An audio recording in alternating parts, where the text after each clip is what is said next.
ने चुरा लिया भारत का सबसे बड़ा खजाना। जयपुर किले की विशालकाय 7 टंकियों में भरा था सोना। अगर सरकार के पास नहीं तो आखिर कहां गया खजाना? दर्जनों ट्रक से भरा हुआ खजाना रातों रात कहां गायब हुआ? 3 महीने सरकार ने खोदा सोने का भंडार। दोस्तों, आज के इस वीडियो में हम आपको भारत के एक ऐसे खजाने की बात बताएंगे जो एक किले के नीचे 7 विशालकाय अंडरग्राउंड टंकियों में दबा हुआ था, जो इतना था कि दर्जनों ट्रक में लोड करवाया गया तब भी पूरा नहीं हो पाया था। और उससे भी बड़ी बात ये कि ये खजाना हाईवे पर दिन दहाड़े गायब हो गया, जो आज तक रहस्य बना हुआ है। न सरकार को कुछ पता है, न यहाँ के लोगों को। न खजाना रहा, न उसकी कोई जानकारी। सवाल है कि जब सरकार ने इस खजाने को खोदा, 3 महीने तक कंटिन्यू इसे निकाला गया, ट्रकों में लोड किया गया, तो फिर गया कहां? आज के इस वीडियो में हम आपको राजस्थान के जयपुर के एक किले में छुपे भारत के इतिहास के सबसे बड़े खजाने की बात बताएंगे, जो अफगानिस्तान से लूटा गया था। लेकिन जिस तरह से ये खजाना गायब हुआ, उसका आज तक पता नहीं चल पाया है। हालांकि इस खजाने को खोदने के दौरान जो घटनाएं हुई वो वास्तव में रोमांचकारी है। आखिर कहां गया जयगढ़ का विशाल खजाना? इंदिरा गांधी के सामने से गायब हुआ खजाना। दोस्तों, भारत एक वक्त में सोने की चिड़िया हुआ करता था और भारत के हर किले से जुड़ी है सोने की एक दिलचस्प कहानी, लेकिन जिसके पीछे अंग्रेज ही नहीं बल्कि भारत सरकार ने भी अपना पसीना बहाया था। हालांकि ये बात और है कि बाकी सभी की तरह सरकार के हाथ भी खाली ही रहे। लेकिन अब सवाल ये उठता है कि अगर खजाना सरकार के हाथ भी नहीं लगा तो ये खजाना आखिर गया कहां? इसे आसमान खा गया या जमीन निगल गई? वैसे ही खजाने की कड़ी में आज हम बात कर रहे हैं राजस्थान के जयगढ़ किले के खजाने की। ये खजाना था राजा मानसिंह का, वही मानसिंह जो बादशाह अकबर के बेहद नजदीक थे। उन्होंने ही बीरबल की मौत का बदला भी लिया था। वैसे तो राजा मानसिंह के अकबरी दरबार से जुड़े कई किस्से मशहूर हैं, मगर सबसे दिलचस्प वो है उनका जयगढ़ किला और उस किले में दबा खजाना। चलिए शुरू कर दें। अगर आपने अकबर के नवरत्नों के बारे में सुना है तो राजा मानसिंह को आसानी से पहचाना जा सकता है। उन्हें प्यार से राजा मिर्जा भी कहा जाता था। बतौर सेनापति मानसिंह ने अकबर के लिए कई ऐतिहासिक जंग जीती थी। मुगलों की आदत रही है, उन्होंने देश के जिस भी राजा रियासत पर हमला किया और जीत हासिल की, उसे लूट लिया। चूंकि जीते मानसिंह का श्रेय कम नहीं था, इसलिए संपत्ति में भी उनका बराबर का अधिकार रहा। उनका जन्म 1540 में हुआ था और वो आमेर रियासत के राजा थे। मुगल बादशाह से दोस्ती के बाद उनका कद समस्त भारत में बढ़ गया। हल्दी घाटी के युद्ध में उन्होंने महाराणा प्रताप की सेना को परास्त कर शानदार विजय हासिल की थी। हालांकि जब मुगलों ने महाराणा प्रताप के राज्य को लूटने की तैयारी की थी तो मानसिंह ने इसका विरोध किया। वैसे बादशाह अकबर से मानसिंह का दूसरा रिश्ता फूफा और भतीजे का था। 1594 में मानसिंह को बंगाल, उड़ीसा, बिहार का शासक नियुक्त किया गया। इस दौरान उन्होंने कई छोटी बड़ी रियासतों के राजाओं को हराकर उनकी संपत्ति अपने नाम की। सालों तक मानसिंह ने अपने पराक्रम के बल पर अकूत संपत्ति जमा कर ली थी, जिसे उन्होंने अपने आमेर किला में छिपाया था। उन्होंने अपनी जिंदगी में भारत में जितनी भी रियासतों से संपत्ति हासिल की थी, उससे कई गुना सिर्फ एक बार में अफगानिस्तान से हासिल कर ली। एक कहानी के मुताबिक अकबर के आदेश पर मानसिंह काबुल गए थे। वहां की आवाम लुटेरे सरदारों से काफी परेशान थी। मानसिंह ने सरदारों से मुकाबला कर उन्हें जंग में हरा दिया। इसी दौरान मानसिंह ने यूसुफ जई कबीले के सरदार को मारकर बीरबल की मौत का बदला भी लिया। कहा जाता है कि लुटेरों के पास कई टन सोना था, जिसे मानसिंह ने अपने साथ ले आए थे। यह संपत्ति उन्होंने मुगलों को न सौंपकर आमेर किला में छिपाई थी। जब लगी इंदिरा गांधी को खजाने की भनक, मानसिंह के खजाने के बारे में उस दौर में कोई चर्चा नहीं हुई, पर इसका जिक्र अरबी भाषा के एक पुरानी किताब हफ्त तिलिस्मत ए अम्बेरी यानी अम्बेरे के साथ खजाने में मिलता है।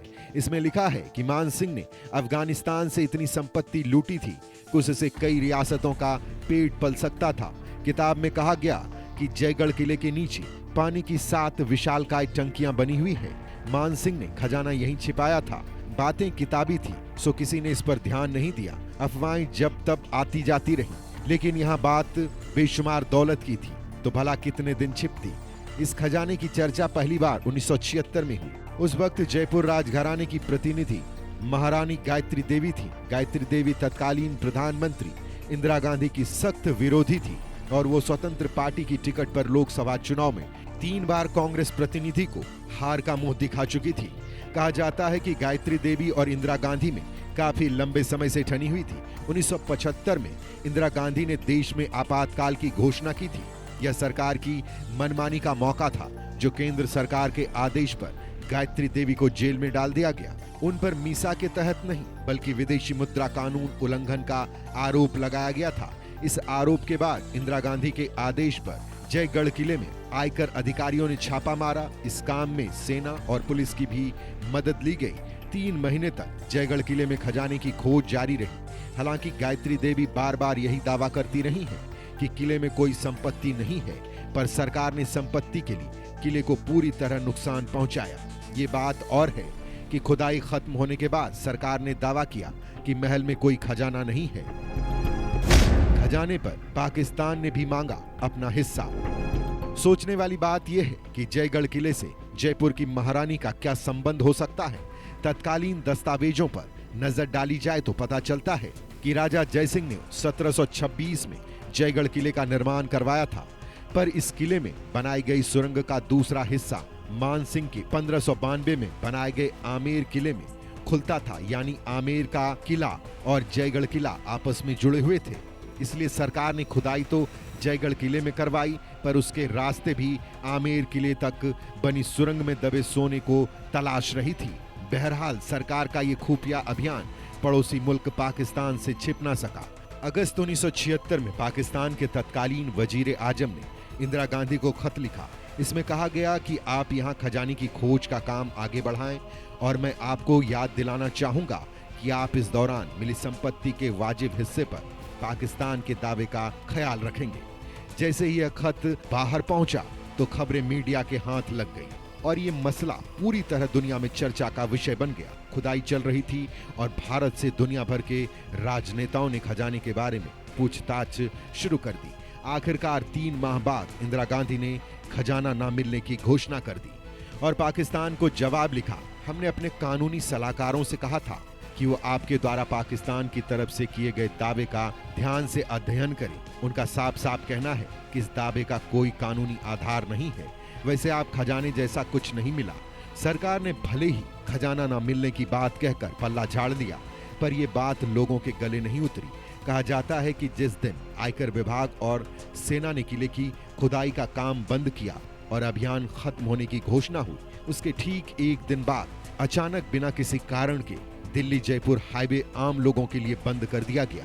माना जाता है सरकार को किले से संपत्ति बरामद हुई थी और उसे ट्रक में भरकर दिल्ली लाया गया था, क्योंकि सरकार जनता को इसकी भनक नहीं लगने देना चाहती थी, इसलिए हाईवे बंद कर दिया गया।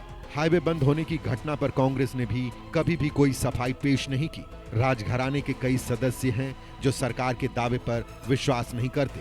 कहा जाता है कि 1977 में जनता पार्टी की सरकार आने के बाद जयपुर राजघराने के किले से बरामद संपत्ति का कुछ हिस्सा लौटाया गया था। हालांकि सच आपातकाल की भेंट चढ़ गया। अपनी साख बचाने के लिए सरकार ने कहा कि किले में खजाना था ही नहीं।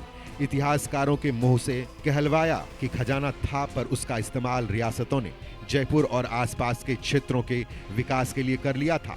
इन सभी दावों के बीच सच का पता आज तक नहीं चल पाया। जयगढ़ का किला या फिर आमेर का किला का खजाना जहां भी था, कम से कम अब वहां तो नहीं है। हालांकि अगर आपने इस संबंध में कोई बात सुन रखी है तो कमेंट करके जरूर बताइएगा।